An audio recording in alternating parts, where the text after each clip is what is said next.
We are happy to announce that we have built our first Hexacopter with a custom-made payload system. So the first phase is what we have done. We have built our custom-made payload system that carries up to 5 kilos, the range 3 to 5 kilos. The second phase is to increase the maximum payload and the maximum endurance that the drone can carry, so that we can do an autonomous delivery from point A to point B. Bismillah ar-Rahman ar-Rahim.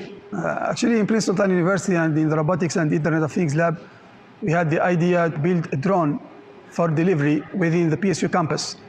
And the idea comes because now the campus is growing and we have so many buildings. So we wanted to provide the means for PSU faculty and staff to be able to send packages or memos or letters between the different campuses in a fast and efficient manner and a safe manner as well. And for this, we have built this drone, which is built for delivery, and it's equipped with a box, and also it can perform autonomous mission. So the things that we can do is just sending the location of the building where we have to deliver, and the drone will autonomously go to the destination. So in addition to the autonomous flight mission that we have in our drone delivery system, which is important, especially for large fleet management, we also pay attention to the improvement of user experience.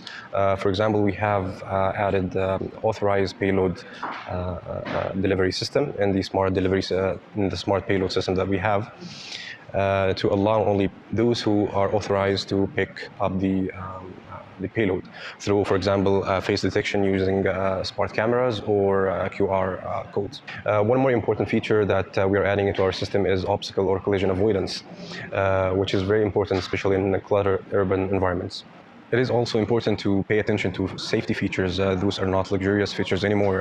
It's important to add, for example, collision and obstacle avoidance, as well as precision landing, especially if drones would land on delivery vehicles or confined and designated spaces. So it's important to have such features.